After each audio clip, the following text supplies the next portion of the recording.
Elongated skulls. Got your attention now, don't I? These things do grab the attention, and they have for a very long time. One of the most interesting things in the ancient history mystery sphere, if you really think about it. And we don't know much. That's like, we know that some people practiced it, and we know how these different peoples did it for the most part, but why they started it? I mean, we know that some of them would only allow their nobles to do it, and that they would, they thought that they would make them smarter. But why did they do it to begin with? How did this all start? And this is where we get all kinds of different theories. Like, were these skulls based on Homo sapiens to begin with, or was it a different species? And are some of these skulls in the record not Homo sapiens? Now, I'm far from the first to dig into this mystery. In fact, this has been an obsession for scientists and alternate history buffs for centuries. And something you see almost everywhere this pops up is these big stone structures, megalithic edifices, massive, impressive buildings. From China to Egypt to South America, you see these big structures and elongated skulls. But not in the Pacific Northwest. We have the skulls. We don't seem to have the big structures. Or do we? Clustered around the lower Columbia River were numerous tribes that practiced cranial modification, and most of them had the same reason as other cultures far removed from them in both time and location gave: to increase intellect. The most famous of the natives in this region that had their head elongated was known as Chief Concomly of the Chinook people, and he was known all the way back to Lewis and Clark. To the natives on the east side of the Cascade Mountains, the guys on the west side of the Cascades were known as the Flatheads. And when Lewis and Clark returned to St. Louis with news of what was in the Pacific Northwest, Chief Concomly became the poster child for the Flathead Indian, as they were known. And much like the people today who are interested in ancient mysteries that find the elongated skulls a good starting point, a signpost that says, hey, look under the hood, there's more than meets the eye over here, we had a lot of people back in the day that felt the same way, or at least it seems that way. We had a lot of interested individuals show up in the Pacific Northwest and start going after these skulls hot and heavy. A lot of these guys very wealthy, a lot of these guys very weird, some of them with very overt connections to secret societies. And perhaps they were onto something there. Not long ago, there were hundreds of burial sites from dozens of tribes filled with thousands of remains of people with elongated skulls. And today there's only a whisper of those once numerous people. But alongside those whispers comes the stuff that really makes this interesting. We have reports of a bridge that sounds more technological and more man-made than natural, but the scientists think it's natural. Descriptions of a time before the tribes existed, a time when floods swept the land and the gods walked the earth, leaving many great creations in their wake. Even the first piece of evidence that actually gets me to think, hey man, maybe there was a race of giants here in the Americas. And that's a big change in my position. And you might think that makes Dan crazy. You could well be right, but a lot of people richer, smarter, and more elite than me throughout history have thought way more crazy things about the region. In fact, it seems very clear they got out of their way to steal the Native American tamanos, is I'm sure the correct pronunciation, is, as the Chinook-speaking people call it. It's like spirit energy, right? Like chi or aura, as you kids would say. It's very clear that some of these guys went out of their way to do things to steal this energy from the people, and it's really a sad thing when it's all said and done. I mean, this is a weird one. I've been researching this for a while, ever since my friend Sean Mooney clued me into it, and I'm still working on this. But I already have way more than I need to start this story. I mean, in a nutshell, I'm going to show you the signs of a lost prehistoric civilization in the Pacific Northwest, right where the Younger Dryas floodwaters emptied into the sea, the same floodwaters that carved the Channel Scablands. Now, grab yourself something to drink and sit down. Bear with me for a minute. There's a lot to unpack here. Hi, my name's Dan, and welcome to Debunking.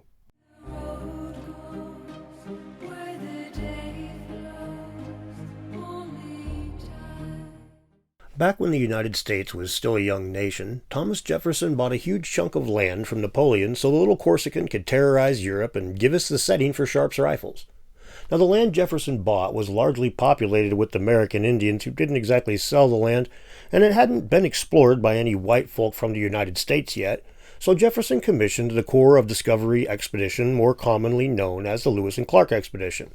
These two men weren't alone. Something like 45 men left with them, and several natives acted as guides, most famously Sacagawea, who traveled with them for about 2 years.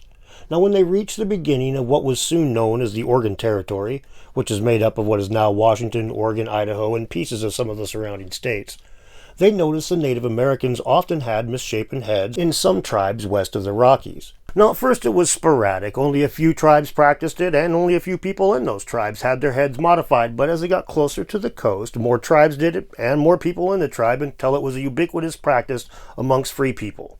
Meriwether Lewis and William Clark both speculated all the people west of the Cascades who modified their skulls were related, and they both commented on the way the women would make their calves larger by tying a cord around their ankles. Very ancient Chinese of them. Anyway, when they reached a settlement known as Middle Village, they met Chief Concomly of the Chinook people. Now, Concomly was old, shrewd, wise, intelligent, and he had a very pronounced, deformed skull. He impressed Lewis, Clark, and their entourage with his ability to communicate and with his intellect and decency without self-sacrifice. Concomly had met white people before, and they'd impressed him, and he'd impressed them, and he wanted to talk to them again. When their expedition returned to St. Louis, the tale of Concomly was just as famous, if not more so, than the story of Sacagawea. He became a well-known friend to trappers and traders in the area, and even married 3 of his daughters off to influential fur traders who were located at Fort Astoria, including the commander of the fort, Duncan McDougal, in political marriages. Nobody said he was a progressive. In fact, that elongated skull that he had, that was a sign, like I said, of him being a freeman, because they did keep slaves and they didn't let them elongate their skulls, so they had roundheads, they were called. And yes, he was not the only tribe that kept slaves. Many tribes in that area kept and traded slaves. The only free people were even allowed to flatten their heads as Concomly's was, and nobody was considered noteworthy at all without this elongated head. And the custom was so strong that when he posited that they end the practice, Concomly claimed that it was the one thing his people would not even listen to him discuss. Said that everybody would get up and leave the room until he was just talking to a few children and old women. And there was another reason for this besides it being the sign of a free person. It was also something that was supposed to make you harder, better, faster, stronger. Much like the phrenologists of just a few decades later, the Native Americans of the Pacific Northwest believed that the shape of their heads influenced their intellect. But unlike the phrenologists, they didn't use this for racially charged reasons. Instead, it was more of a spiritual thing, a bond to their ancestors and to the gods, and it was considered attractive. Now, one of the sources I used for my research is this book here, a 1960 Smithsonian Institution publication on Concomly's skull and one other Chinook skull. And the name of this book tells much of the story as the author saw it. The elongated skull was the Chinook sign of freedom. I mean, literally, if you were round-headed, you were either a slave or something had interfered with the process of modifying your skull, which meant that the spirits had decided you weren't really worthy of the same status as everybody else. And this wasn't just amongst the Chinook. All of the tribes on the Columbia who traded slaves, which was almost all of them, considered the elongated skull the sign of a free person. Now, this isn't quite phrenology, but it does stem from a similar idea, and that's also evident in that book.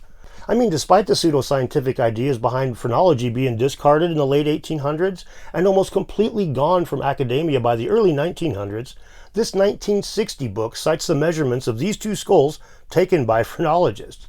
Because to the people that believed there was a science behind the bumps and the ridges on the skull influencing human behavior, these elongated skulls really offered a unique problem and or interesting phenomena. It's something to look into, right? And so by the 1830s, all kinds of attention was on these modified skulls of the Pacific Northwest tribes, and this was not the kind of attention the tribes wanted. Nowhere is this better illustrated than with the treatment of Concomly. As I said earlier, he was very friendly with the Americans, so much so that on more than one occasion he convinced the younger Chinook men that attacking the trappers and explorers was a bad idea. And he even openly wept when Fort Astoria was moved just 30 miles from his village up the river. He loved, or at least wanted to openly accept, these newcomers. Now, he was well known for this, and for his intellect. And in 1830, he passed away, most likely from malaria, historians believe. He was buried in the traditional Chinook manner, placed in an old canoe Concomly himself owned, which was then placed in tree branches well above the ground, and then he was faced towards the setting sun, and the canoe filled with goods that he valued in life, and a larger canoe placed over the top. This was how the Chinook buried their people. All of the people who had rank, who weren't slaves, were buried in this manner.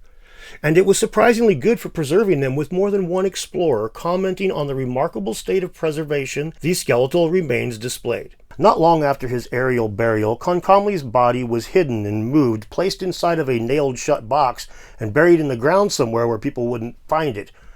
Or so they thought. And they did this because they were already experienced with the problems that these explorers created by looking for these skulls. And Concomly, his skull was the holy grail of those in the Pacific Northwest, and in 1934, just 4 years after he'd passed, Concomly's head was unceremoniously removed from the body by Dr. Meredith Gairdner, a British physician that was located at Fort Vancouver, which is what Fort Astoria was called after it was moved. It was taken during the War of 1812. That's why it was a British doctor. That's not really part of the story. Anyway, when the British doctor stole the head, he found a skull that still had hair on top of it. He then shipped the skull to England, and it was there until 1952. Then it was sent to the Smithsonian, where it sat until 72, when it was finally repatriated and the Chinook buried it again. In an undisclosed location this time. Big surprise. Come on, fool me once and all that. And this guy had been good to the Europeans, so the natives were not very keen on allowing anybody to have access to this stuff in the future. And really, the whole reason this had happened was the curiosity of scientists. When Gairdner sent Concomly's skull to England, he enclosed a letter with it to the recipient, a physician and naturalist in England named John Richardson, and in it he says, "By his ability, cunning, or what you please to call it, he raised himself and family to a power and influence which no Indian has since possessed in the districts of the Columbia below the first rapids, 150 miles from the sea. When the phrenologists look at this frontal development, what will they say to this?" Now, this was only one skull, but it was a known person, a famously smart, for an Indian, person. Now, the book that I have has another skull. It's unnamed, but they're pretty sure that it's Chinook.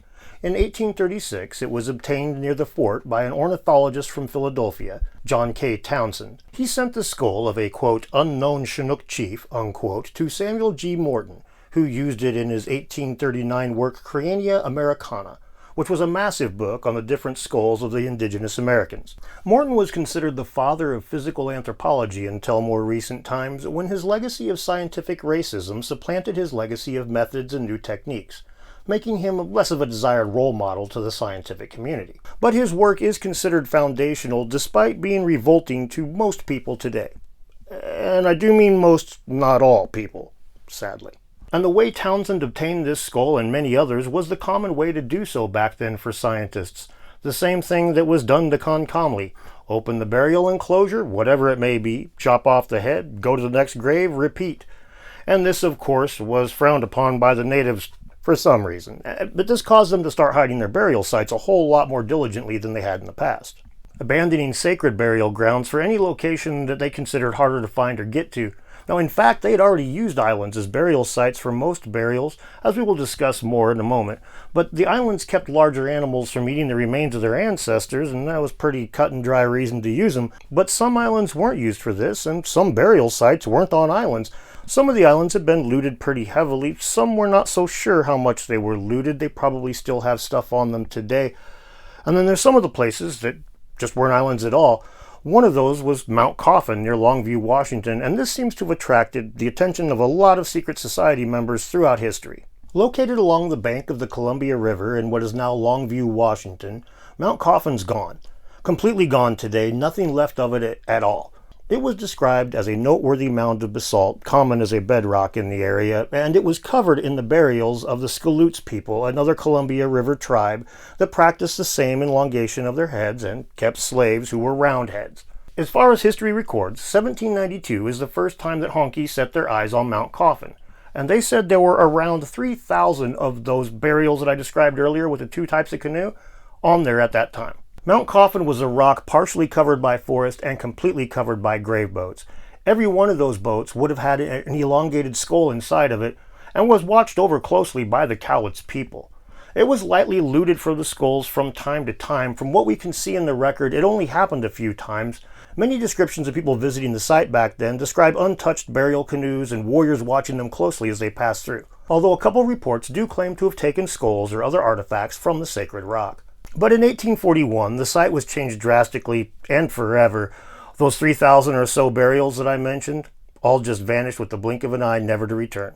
Lieutenant Charles Wilkes was a complicated man. Some scholars believe he was the inspiration behind the character of Captain Ahab in Moby Dick.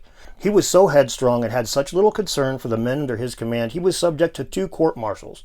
And while acquitted of most of the things he was accused of, he was convicted of being rotten to his men. Excessive punishment against his men was the exact charge, but regardless, in the early 1800s, the Navy considered him a good officer because he got results. He led the United States Exploring Expedition of 1838 to 1842, which circled the globe, but more importantly, mapped and documented the Pacific Islands and the coastal United States. Many of the maps were still being used in World War II, and other readings made by Wilkes and his men were utilized for over a century. And the way he did things wasn't just cruel to his men. He was either so stubborn and headstrong that you wonder how he ever got a commission to begin with, or he had some undisclosed reason for doing some of the things that he did. When he was in Hawaii in December of 1840, he set a pendulum on top of Mauna Loa volcano to measure gravity differences at different altitudes. The native guides offered Wilkes a trail, one that they used to reach the summit all the time, but Wilkes declined. He took his own route, and his men suffered for it. By the time they reached the summit, most of the natives they'd hired to carry supplies, and many of the men from the expedition proper, had left the group and returned to the base of the mountain. Despite it being Hawaii, apparently it was very cold up there that winter. At any rate, Wilkes got to do the things he wanted to, and he took the path that he chose. No explanation for this has ever been given. Now, a few short months later, Wilkes and the rest of his men were in the Pacific Northwest, camping at the base of Mount Coffin. Lieutenant Wilkes took a team up Mount Coffin to do astronomical observations and surveying. He was the only good astronomer that history records being in the expedition, and he seems to have fixated on Mount Coffin. He chose to do his work on top of the rock, and when he returned to the base of the site, he and his men left without fully extinguishing their campfires, so the story goes. At any rate, the fire consumed almost all of the site, burning down trees and consuming the canoes and bones, according to history. Now, Wilkes defiled numerous indigenous graves as he went through the region, so this isn't like some novel thing. But remember, these skulls are worth a lot of money, and there's a lot of scientists on this expedition and people that like money. And there was about 3,000 of them said to have been there, and then when they left, well, none of those were ever spoken of again. Only a few people actually used the site as a graveyard afterwards, a few indigenous people, and there was a ton of them when Wilkes showed up. I'll let Wilkes' account of what he saw when he first got to Mount Coffin tell you how it was. The canoes used by the Indians as coffins are seen upon it in every direction, in all stages of decay. They are supported between trees, at the height of 4 or 5 feet above the ground, and about them are hung the utensils that had belonged to the deceased or that had been offered as tokens of respect. Not only did he know that the site was full of these burials, and his men knew that the site was full of these burials, they also knew that the natives there were in no place to attack because epidemic after epidemic had swept the region. Anthropologists estimate 90% of the lower Columbia River Native Americans died from illness around this time. Considering the skulls and other artifacts were so valuable, it seems more reasonable to me that the fire was deliberate and used to hide the looting of the site. Even some Native American historians agree the fire was probably deliberate, but they seem to think that it was mostly done to make the area better farmland. At any rate, the skulls and other remains vanished then, and the burial practice slowly vanished as well. The site was used less and less for interment by the tribes. One of the local artists who painted Mount Coffin just 4 years after the fire didn't include any burials in his paintings of the site and didn't mention them in his notes either, which is uncommon for him. He usually painted or mentioned the Native Americans in his notes when he was traveling the region. It seems like the native tribes eventually just abandoned the site forever after this incident. We'll return to Mount Coffin in a bit, but I want to show just how popular the looting of native graves was in those days, and this also gives me a chance to show one of the more intriguing things that I found in this research. This is a photograph of some looters on Memaloose Island about 50 years ago. Memaloose is a Chinook word for death, and this location was a Memaloose Alahi, or a place of death in simpler terms. You could call it a burial site. In fact, Concomly's body was said to have been interred here before the natives moved it and hid it somewhere else. The place was used by several tribes in different times, and there are several images of the place being looted. You'll notice in this pic, the man on the left holds a modified skull, one with a longer back. And then there's this. Set apart, darker like it was burnt or something, but large. It looks to be about 1.5 times larger than the other skulls in this picture. And the picture isn't from giantsareal.com or whatever you might be thinking. It's from the University of Oregon State Archives. This is a real photograph. This isn't doctored. And it is a skull that one could call giant. But where is the skull today? Gone. Some of the remains from the island have been repatriated to the tribes over the years, but most of them ended up in private hands, especially the ones that are most interesting, and those are mostly unaccounted for. And this big boy here is one of the ones that just seems to be gone. No one knows who got it or where it ended up. Just like the Paracas skulls that are missing, I'm of the opinion that many of the Paracas skulls that are missing, and many of these as well, and many other artifacts around the world, are in the hands of private wealthy families that are very, very slow to tell the world they've got them, especially as laws make repatriation a whole lot stronger. I've spoken about this in the past, and we'll link down below. The elongated skulls in the Pacific Northwest fall right into that category. They would be the first items found in these burial sites that people would want to sell because they would go for the highest price. This Memaloose Island, as far as most are aware, is the Memaloose Island. It's not accessible anymore. The grave of one white dude who was buried there is still untouched, and the marker is visible from the shore, but you can't go there. And the white guy that was buried there, Victor Trevitt, he actually had a pretty decent reason for wanting to be buried there. He was big friends to the natives, and his first wife was said to have been a daughter of an Indian chief, and he had this to say: "I have but one desire after I die, to be laid away on Memaloose Island with the Indians. They are more honest than whites and live up to the light they have. In resurrection, I will take my chances with the Indians."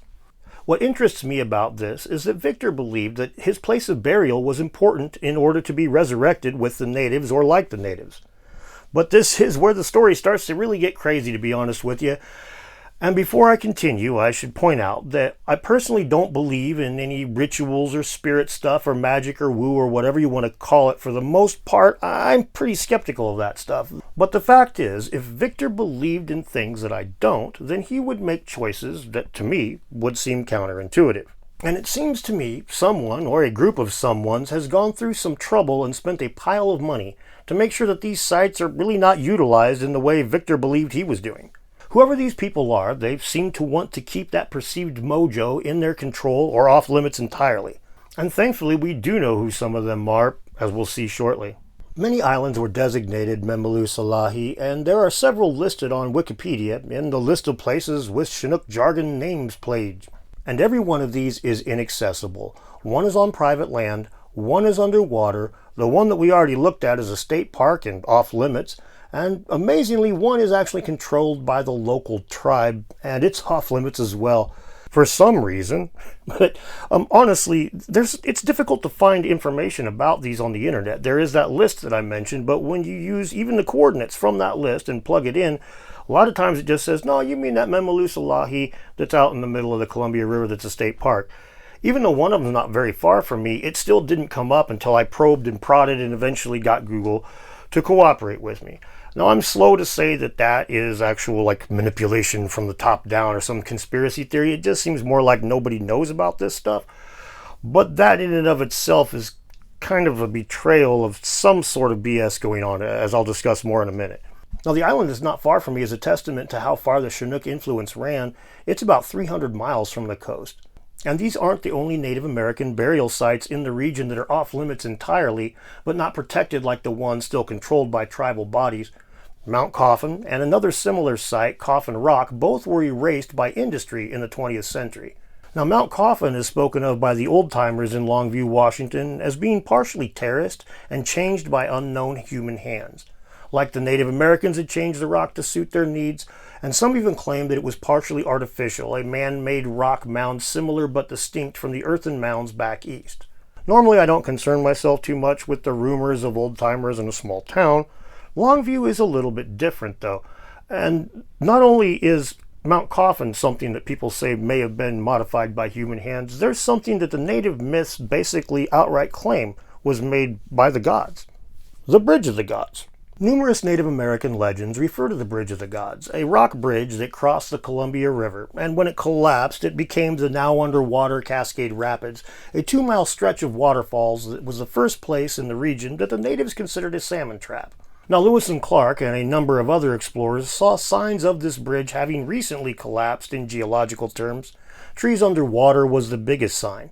Now, most scholars believe it collapsed in the early to mid 1700s. Now, the native accounts, they vary greatly, but one thing is consistent in almost every single one of them.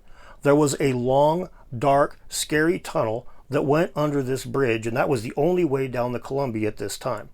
There was said to be no light in this tunnel at all.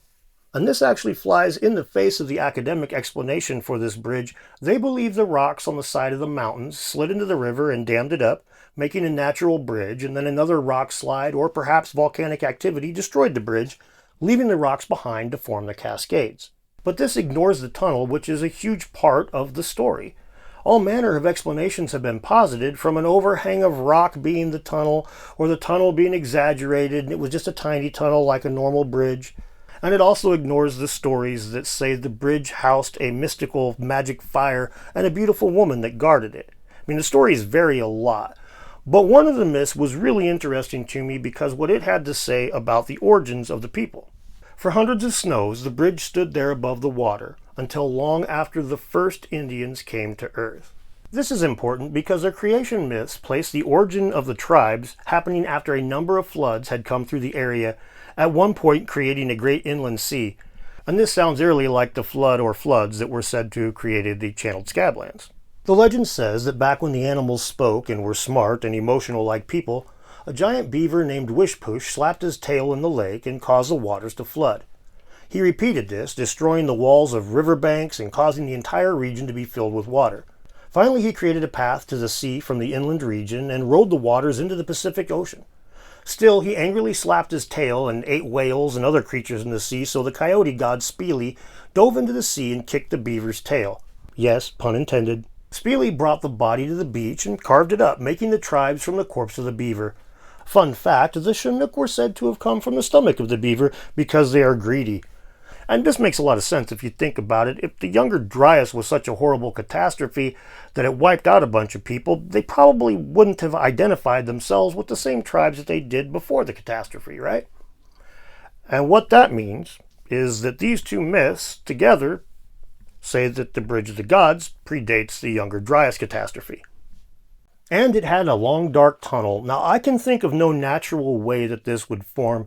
And frankly, the description doesn't sound like a man-made bridge either. A long, dark tunnel is not what you usually see, unless part of the bridge started underwater, or, quite possibly, it's a maintenance tunnel. Not for normal use, but for access to the infrastructure to keep things running. You've seen these sort of tunnels when you take a subway, or a train, or a tram in the airport. Underground access to the workings of the system, right? A place for people to walk around and get where they're going. It sounds to me like the remains of a long-lost civilization, one that built that bridge long before the current Native Americans were around, according to their accounts. Now, finding anything of that bridge is now impossible. It had long collapsed before the area was seen by the first white explorers, and the river has been dammed up to make the Cascade Rapids passable by tugboat, so we can only go by the stories the natives told. The same natives who had a oversized skull in at least one of their graveyards, and they had elongated skulls, and they practiced boat burials. Longview is a planned city. R.A. Long was a timber baron from the Midwest who ended up with a whole mess of forest land in the Pacific Northwest, and he realized quickly he needed many more people to operate his mill. So he used his own money and financed the construction of the city of Longview. And the layout? Based on Washington, D.C. There's Masonic symbolism all over this city if you know where to look. And then there's the fate of Mount Coffin. Remember I spoke of attempts to steal the spirit power of other people and the land seeming to be the key? Mount Coffin was demolished slowly but methodically and used for gravel. And the Star Sand and Gravel Company refused to sell the site until it was fully mined. This is odd for a few reasons. One is the fact basalt is plentiful in the region, so the value isn't exactly high. Another is the site had historical significance. In fact, R.A. Long's company, the Long Bell Lumber Company, tried to buy the land as the town was being built. The Daughters of the American Revolution tried, as did Weyerhaeuser, the company that owned the adjacent land and now owns the land that Mount Coffin was on. But the site wasn't sold until it was just a small spire, a joke of what it once was. And again, the city of Longview has rumors, stories of hidden native treasure on Mount Coffin, perhaps even a spot inside of the mountain, a chamber where they hid bodies away, which would make sense if they were trying to hide the bodies of their ancestors and they believed the ground was important for their afterlife. It would make sense they would try to find some way to hide them on a burial ground. No matter why they refused to sell the site, it does come across as suspicious and weird. They had to have some reason not to sell a pile of rock that was literally anywhere you look in the region. But they sold the gravel made from Mount Coffin, and they didn't have to ship much of it very far because the town of Longview used that gravel for the asphalt on its main planned streets. And those streets also happened to be paved with patterns that are kind of odd, unless you consider that in the 1920s, spiritualism was at a fever pitch, especially amongst the wealthy. Built during the Roaring '20s, the Monticello Hotel was the focal point of Longview, and two men, R.A. Long and Wesley Vandercook, supervised the construction. These two men envisioned a community to service the growing logging industry. Built in 1923, the concrete streets of Longview were constructed with very original pioneering concepts. But the most unique construction element to the concrete streets in Longview is the design of the hexagonal panels. I have tried to look at this from all unfavorable angles and find there is no reason why this could not be done with the same cost as the square panel. It is true that the contractors will object to this formation, but as you know, they strenuously object to anything that is new regardless of its merit. Mr. Vandercook agreed with the research, and the hexagonal panel became the standard of concrete street construction in Longview. And Long was very much into this stuff, as the town itself shows. Look at the pyramid shape of the streets, and notice the peak points to a little star there. 60 years before Robert Bauval publicized the Orion-Giza correlation. So R.A. Long seemingly stole the mojo from Mount Coffin, or to be more accurate, he bought the mojo from the people who stole it, and used it to pave the streets of his planned city. Additionally, the city is reported to have a network of tunnels, some ancient and some contemporary with the original construction of Longview.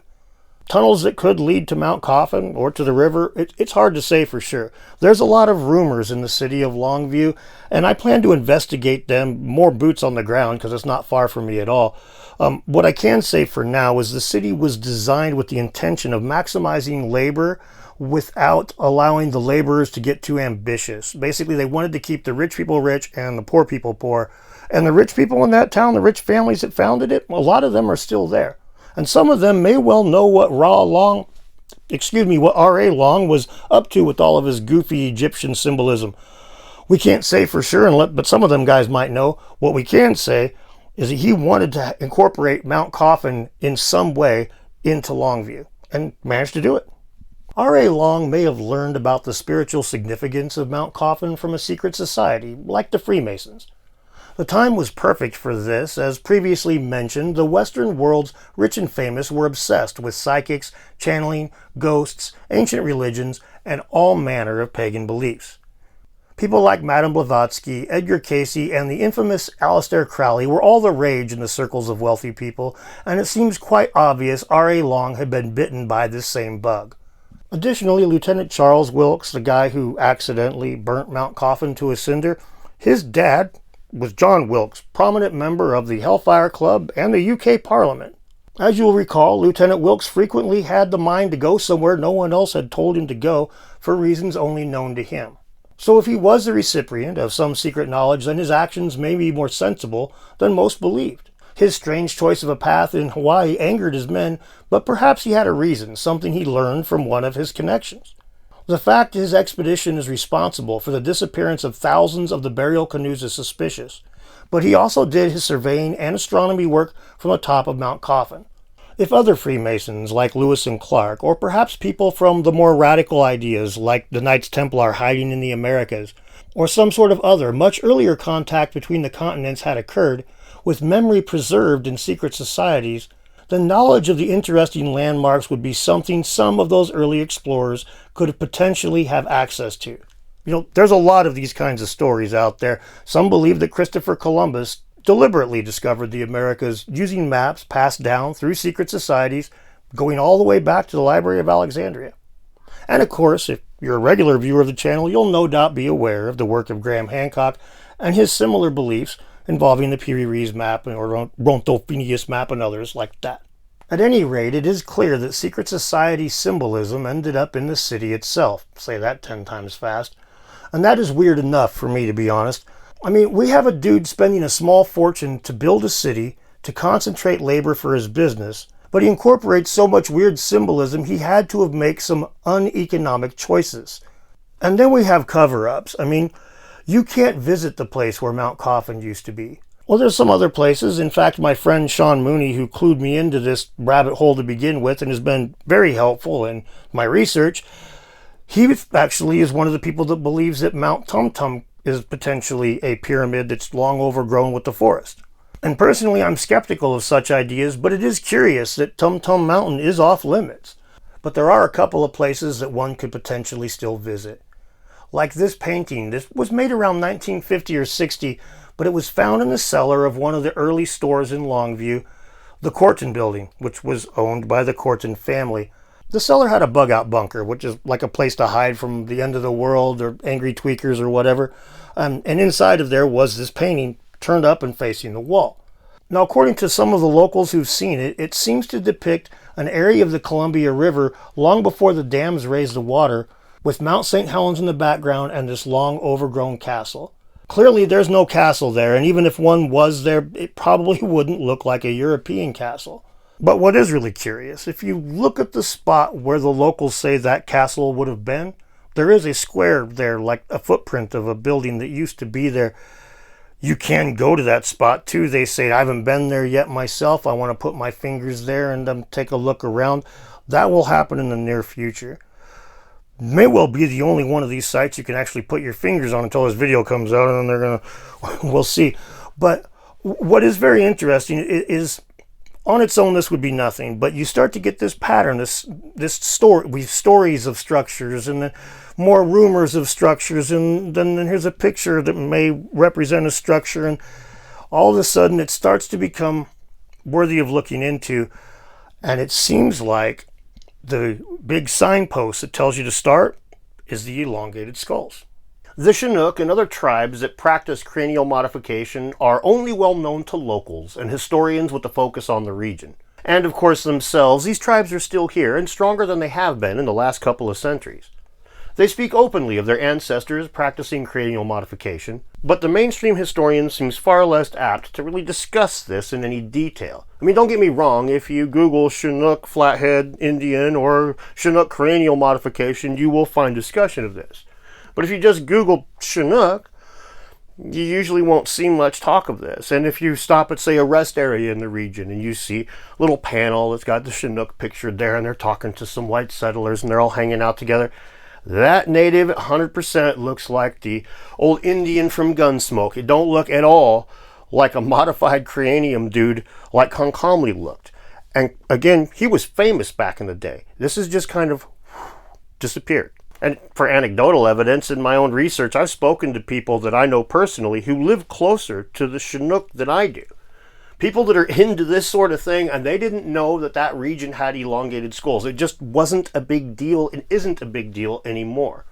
Now, it's not just the Chinooks. As I said earlier, many tribes in the region modified the heads of their children. But when I look into these different tribes and try to find discussions of how they modified their skulls and the religious significance and yada, yada, yada, it's like I'm the first person that's ever Googled this stuff, man. It's like more often than not, Google's like, no, don't you mean the Paracas skulls down in Peru? Isn't that what you're talking about? I don't think that it's like some conspiracy that makes it happen where I Google something, it doesn't show up, and they're like, oh, but it seems like the way that the information has been just ignored over time or hidden over time, it just ends up being something that it's just hard to find. Nobody ever looks for it because nobody knows that it exists, even people into this sort of thing. I experienced the same things when I was looking into the Memalus Islands. AI and Google alike just kept sending me to that national park in the middle of the Columbia, the one that had that big giant black skull. But the others, even with the coordinates and me showing them the Wikipedia article that I got the information from for Google and AI to reference, it would say, no, you mean the state park. Ultimately, it seems to me there's something that happened here a long time ago, something in prehistory that isn't well remembered, but we have wisps or gossamers or fingerprints, as Graham Hancock likes to call them, of some culture from prehistory, from before the Ice Age. And this area is perfectly situated to be visited by guys from Easter Island and other Polynesian cultures. And we also have talk of this technological sounding bridge. We also have talk of other structures that may or may not have been sites that were used by the natives that were more than meets the eye. We have all kinds of weird stuff that's going on here that didn't tantalize just me, but people that were more wealthy and more educated than I. People that saw to it that the burial sites were defiled, robbed, hidden from everyone, and looted in ways that seem only interesting if you're into magic.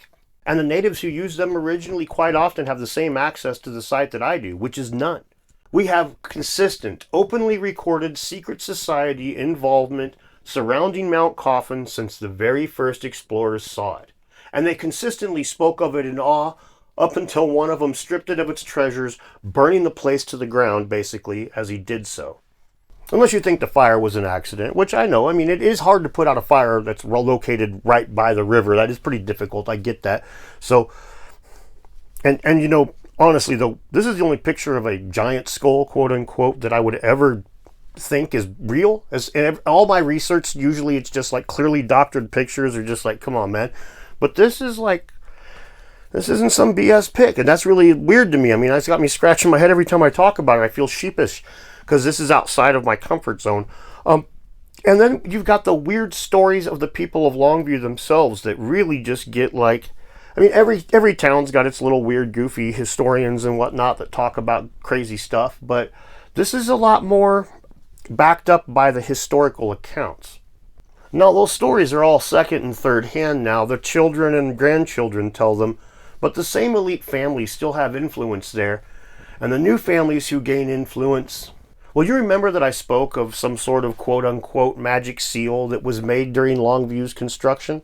Now, the main statue of R.A. Long used to face the rising sun and was part of the plan that was significant symbolically, but now he's been moved, faced in some haphazard manner.